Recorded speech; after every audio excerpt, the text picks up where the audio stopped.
नवी मुंबई महानगर पालिका क्षेत्र में आरक्षण प्रक्रिया पूरी कर ली गई है। महानगर पालिका प्रशासन ने ये प्रक्रिया लॉटरी ड्रॉ के माध्यम से पारदर्शी ढंग से संपन्न की, जिसमें सभी प्रभागों का आरक्षण तय हुआ है। इसी विषय पर हमने जूहीनगर के पूर्व नगर सेवक श्री रंगनाथ औटी से खास बातचीत की। उन्होंने कहा कि ये प्रक्रिया पूरी तरह निष्पक्ष और पारदर्शी रही है और प्रशासन ने सभी वर्गों के हितों का ध्यान रखते हुए नियमों का पालन किया। श्री औटी ने बताया कि जूहीनगर के उनके प्रभाग में उनका जनसंपर्क और प्रभाव काफी मजबूत है। लोगों के बीच उनका सीधा संवाद बना हुआ है। उन्होंने विश्वास जताया कि आने वाले चुनाव में जनता उन्हें भारी मतों से विजयी बनाएगी। उनका कहना है कि अब जब आरक्षण प्रक्रिया पूरी हो चुकी है तो सभी राजनीतिक दलों को विकास कार्यों और नागरिकों के मुद्दों पर ध्यान केंद्रित करना चाहिए ताकि नवी मुंबई के नागरिकों को वास्तविक लाभ मिल सके। सर्वप्रथम मी आपल्याला या ठिकाणी सांगतो की नवी मुंबई महानगरपालिकेची निवडणूक ही 2020 ला व्हायला पाहिजे होती, परंतु कोरोनाची महामारी आली, त्यामध्ये निवडणूक होऊ शकली नाही। त्यानंतर अनेक कारणं, अनेक गोष्टीचा या ठिकाणी परिणाम निवडणुकीवर झाला आणि आता 2025 ला सुप्रीम कोर्टाच्या आदेशानुसार निवडणूक घेण्यासाठी निवडणूक आयोगाला भाग पडलं आणि ती 31 जानेवारी 2026 पर्यंत निवडणूक घ्यावी असे आदेश सुप्रीम कोर्टाने दिल्यानंतर आज आपल्या नवी मुंबई महानगरपालिकेमधील प्रभाग रचना, अंतिम प्रभाग रचना या ठिकाणी झाल्यानंतर कालच आपण जर पाहिलं असेल 2 दिवसापूर्वी 11 तारखेला या ठिकाणी ड्रॉ म्हणजे लकी ड्रॉ प्रमाणे किंवा या ठिकाणी आरक्षण ज्या प्रभागामध्ये जे आरक्षण असतं त्याची सोडतही या ठिकाणी विश्वनाथ भावेला पार पडली। यामध्ये माझ्या प्रभागामध्ये आपण पाहिलं असेल तर एससी साठी अ प्रभाग म्हणून या ठिकाणी घोषित करण्यात आला। ब मध्ये अ ब कड असं या ठिकाणी 4 प्रभागाचा या ठिकाणी उमेदवार एका प्रभागामध्ये असणार। त्याप्रमाणे अ मध्ये आपल्याला सांगितल्याप्रमाणे एससी समाजाचा या ठिकाणी आरक्षण पडलं। त्यानंतर ब मध्ये महिलांसाठी ओबीसी महिला या ठिकाणी उभी राहू शकते म्हणून त्याप्रमाणे ब मध्ये ओबीसी महिला म्हणून पडलं। त्यानंतर क मध्ये जर पाहिलं तर आपण सर्वसाधारण महिला आणि ड मध्ये सर्वसाधारण पुरुष असेल किंवा महिला असेल सर्वसाधारण अशाप्रमाणे या ठिकाणी माझ्या प्रभागामध्ये प्रभाग क्रमांक 22 मध्ये आरक्षण ही सोडत झाली।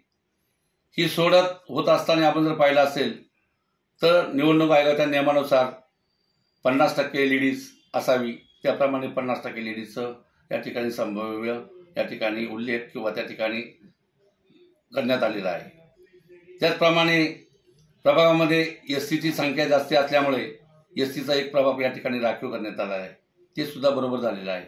आणि एक ओपन पुरुष असेल महिला असेल ओपन मध्ये सर्वांना संधी मिळण्यासाठी एक प्रभाग हा प्रभागातला एक ड भाग जो आहे तो या ठिकाणी ओपन झालेला आहे। मी याच्यामध्ये समाधानी आहे, कारण का तर निवडणूक आयोगाच्या नियमानुसार असलेले कायद्यानुसार या ठिकाणी सोडत झालेली आहे।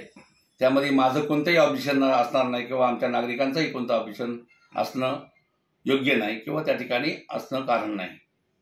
आता जर आपण पाहिलं असेल तर या प्रभागामध्ये संपूर्ण या ठिकाणी शिवसेना शिंदे साहेबांचा जो पक्ष आहे शिवसेना, त्याप्रमाणे जबाबदारी मी असेल, माझे सहकारी असतील, त्याप्रमाणे उमेदवार निवड होणे, उमेदवारांना निवड झाल्यानंतर त्यामध्ये निवडणुकीची प्रक्रिया चालू करणं आणि त्याच्यावर प्रचार यंत्रणा असेल। आता आपण जर पाहिलं असेल तर उद्या या ठिकाणी आपल्याला या ठिकाणी जी प्रभाग वाईज यादी आहे मतदार यादी ती या ठिकाणी प्रसिद्ध होईल आणि 8 दिवसामध्ये त्या ठिकाणी ती अंतिम होईल। त्या मधल्या काळामध्ये त्या यादीमध्ये आपली नावं आहेत का नाही हे पाहणं नागरिकांचं काम आहे। आमचं सुद्धा त्या ठिकाणी बारीक लक्ष असणार आहे। दुबार नावं असतील का, नावं या ठिकाणी मतदार यादीतील लोकांची आहेत का, वेगळ्या प्रभागामध्ये गेलेत आहे काय, याची संपूर्ण 7 दिवसामध्ये आम्हाला छाननी करायला लागेल।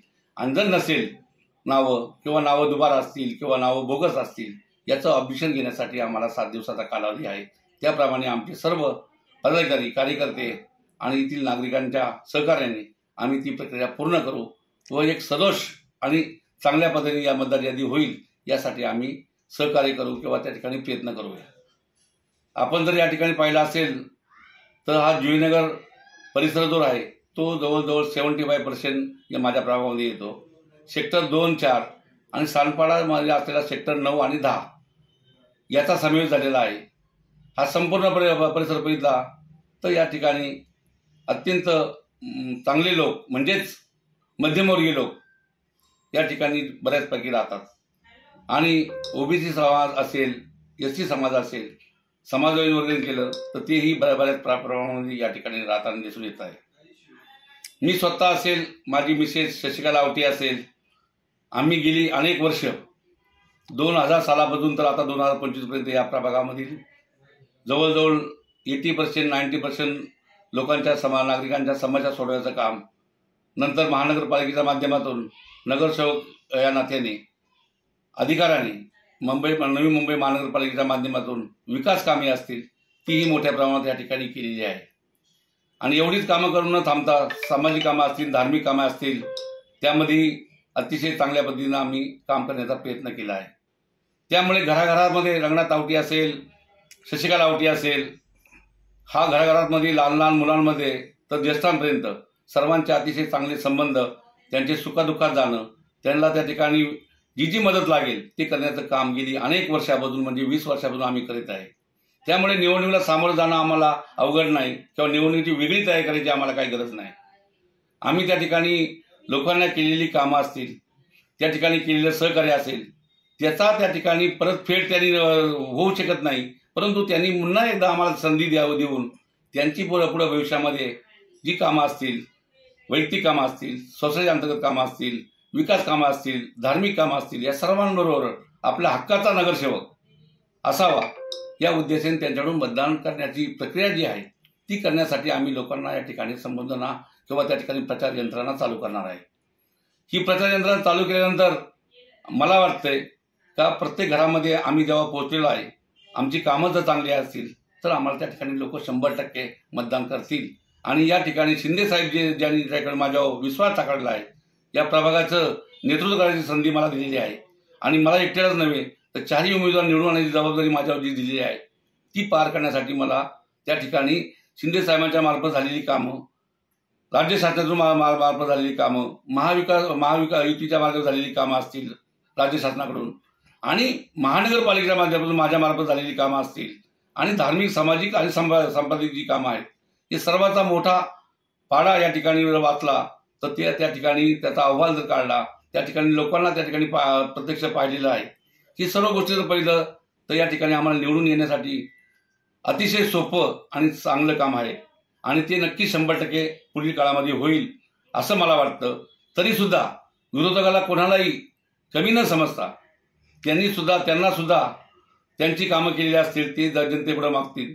आणि त्यांच्यासमोर आम्हाला लढत असताना एकदम अतिशय आनंदामध्ये किंवा एका खेळीमेळीच्या वातावरणामध्ये कुठेही ताणतणाव न होता निवडणूक प्रक्रिया आम्हाला पार पाडून त्या ठिकाणी लोकांना मतदानाला आणून लोकांना मतदान करण्याचं आवाहन करून आणि आमच्या पक्षाच्या 4ही उमेदवारांना मोठ्या संख्येने मतदान देऊन बहुमताने निवडून येण्यासाठी आम्ही त्या ठिकाणी तयारी सुरू केलेली आहे.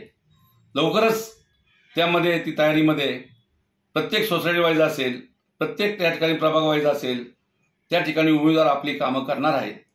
आणि कामं करीत असताना अतिशय आनंदामध्ये किंवा त्या ठिकाणी कोणताही राजकीय गोंधळ न होता किंवा राजकीय भांडण न होता एकदम सकोब्याने या ठिकाणी निवडणूक करणार आहे. याचं कारण असं आहे का निवडणूक येते जाते निघून जाते, परंतु लोकांमध्ये आपली जी प्रेम भावना आहे किंवा त्या ठिकाणी समाजामध्ये जी एकोपा आहे तो पुढेही त्या ठिकाणी त्याला बाधा लागणार नाही याची काळजी आम्ही सर्व उमेदवार या ठिकाणी घेणार आहे. आणि भविष्यात येणारी निवडणूक जी असेल जानेवारी महिन्यामध्ये त्यामध्ये या ठिकाणी जुईनगरमधील असलेला, नेरूळमध्ये असलेला प्रभाग क्रमांक 22 मध्ये शिवसेनेचा झेंडा या ठिकाणी 100% फडकणार अशी मला या ठिकाणी आपल्या वतीने किंवा नागरिकांच्या सहकार्यामुळे या ठिकाणी मला विश्वास आहे. त्यासाठी आम्ही सर्व लोक सर्वांना बरोबर घेऊन, सर्व नागरिकांना विश्वास घेऊन विकास कामावर व धार्मिक कामावर आणि आपण केलेल्या कार्यावर लोकांना या ठिकाणी मतदान करायचं आव्हान मोठ्या प्रमाणात आम्ही करणार आहे. आणि त्यामध्ये आम्ही यशस्वी होऊ असं या ठिकाणी मला वाटतं. मैं सबसे पहला आपको ये कहना चाहता हूँ, मेरा प्रभाग में उत्तर भारतीय रहने दो या यूपी बिहार का लोन रहने दो या अनेक राज्य के लोग जो आता है वो या हमारे साथ में जो मिलजुल के रहता है, उनके साथ में हमारा सहयोग, हमारा उनका होने वाला हर एक त्यौहार में जाना आना, उनके साथ साथ देना, भाई भाई बन के रहना, एक दूसरे को सहायता करना, ये काम हमने आज तक किया है। अगले जो भविष्य में भी हम लोग उनके साथ में ऐसा ही काम करेगा और उनका सहयोग लेके एक समाज को अच्छा तरह से लेके जाने का हम आपको वादा करता हूँ। जय हिंद, जय महाराष्ट्र, जय भारत। धन्यवाद। Bureau report, FS news network, Navi Mumbai.